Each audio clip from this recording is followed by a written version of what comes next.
जीवन रे एते बिजी रुह नहीं कि निज लोक रुषि जीवे आउ एते फ्री रुहनी कि तुमको केही महत्व देवे नहीं। जो मनीष तुम उपरे विरक्ति हो जाए ताकू छाड़ी दियो, कारण बोझ हेबा अपेक्षा स्मृति होई रही जिबा भल।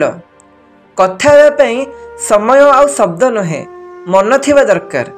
प्रेम जिद्दी रे नुहे, भाग्य रे थिले मिले, नहेले पूरा दुनियार मालिक निज राधा बिना रही न थांते।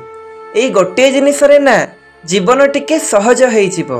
मानुछि नीरवता को सुना जाई परिबनी, हेले बुझा जाई परिबो। निज तुलना केबे अन्य सह करिबा कथा नुह। सूर्य आउ चंद्र उभय चमकी थांती, हेले निज निज समय रे। मोह सरिबा मात्रे हरैबार डर भी सरी जाई थाए, ताहा धन हेउ बा संपर्क।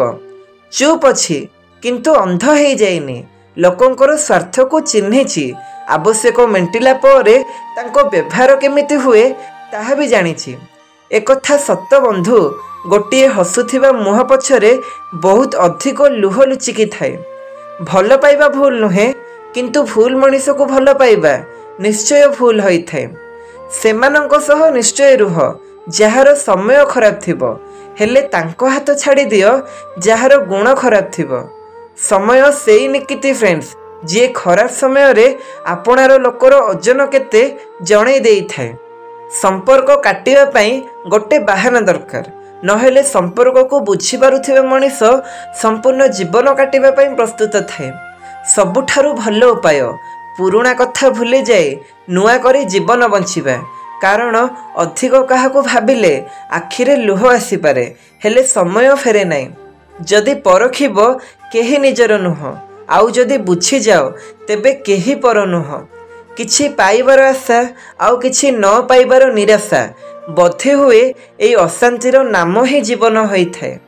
निजको लढ़िबाकू पड़ी थाए जीवनर लढ़ई, कारण एठी लोक साथ कम दियंती आउ ज्ञान अधिक दियंती। एका साथीरे चारि कांधकू देखि सब मनरे विचार आसिला, जणे यथेष्ट होई थांता जदि बंची थाउ थाउ सहारा मिली थांता। निज उपरे भरोसा करिवार कला शिखि नियंतु। सहारा केते सच्चा हेउना काहींकी दिने ना दिने साथ छाड़ी देई थाए। जदि संपर्क रखिबार अछि तो किछि कथा को अणदेखा करिबा सिख। सबु जुक्ति रे जितिबार चेष्टा करिबा वाला प्रायतः संपर्क रे हारि जाई थाए। तुमे मो अपेक्षार गणना करि परिबने, ताकू मु हसी हसी दूरे देली निज जीवन रो, जहाकू पाइबा पई ता आगरे कांदी कांदी मागिथिली। निजर लोकन को अपेक्षा करंतु नाही, जदि से निजर दूर को जाई थांते काहींकी। ओजन नथिबार मूल्य को एठी समस्ते मूल्यहीन बोली कहंती। एई जेमिति लुह जीवन रे अधा दुख भल लोकन को उपेक्षा करी एवं आउ अधा दुख खराब लोकन को विश्वास करी पाई थाओ।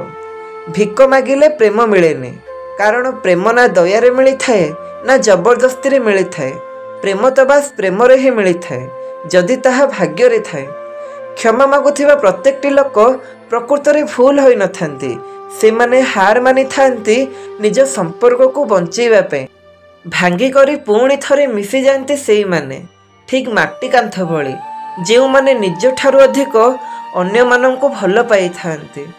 तळु को खसेइबा वाला जदि निज लोक होई थांती, तेबे तो बंचिबा पई बहुत समय लागि जाए। व्यस्त हेबार किछि नै, दुनिया रे सब किछि बदली थाए। तारीख बदली थाए, लोके बदली जाती, भाग्य भी बदली जाए। मतलबी संपर्कर तो मात्र एतिकी कहानी। भल समय रे प्रशंसा आउ खराब समय रे भूल चाहाणी। अतीतर किछि पृष्ठा सतरे जंत्रणादायक, किछि पृष्ठा आमे चाहिकी भी ना बदली पारू ना ही चिरी पारू।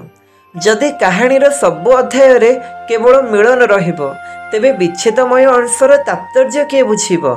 जदि जीवनर सबु पर्याय रे खाली खुशी ही लेखा जीवो, तेबे विरहपूर्ण लुहर महत्व किए बा बुझेइबो। सत प्रेम कौन आउ छलना प्रेम कौन जानि नियंतु। जदि सबु कथारे तुम पई चिंता करंती, तेबे यह सच्चा प्रेमर संकेत। जदि तुम भूल पई तुमको छाड़ी देवार धमक न दे, तुमको ठीक कौन बुझे थांते, तेबे यह सच्चा प्रेमर संकेत।